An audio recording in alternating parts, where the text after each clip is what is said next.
Hi friends, welcome to 5 Minutes Tech YouTube channel. Here is Samsung Galaxy S24 Plus 5G smartphone.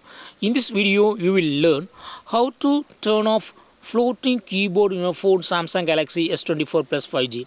First of all, go to the typing interface, and if you are seeing your keyboard like this, if you would like to use this standard keyboard, yes, you can do it.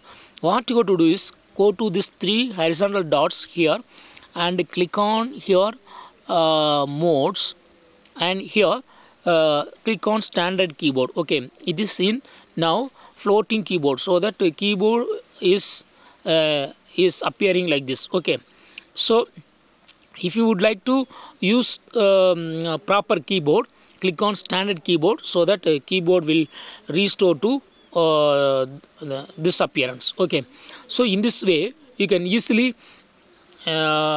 get normal keyboard and turn off floating keyboard in your phone Samsung Galaxy S24 Plus 5G. That's all friends. Thanks for watching.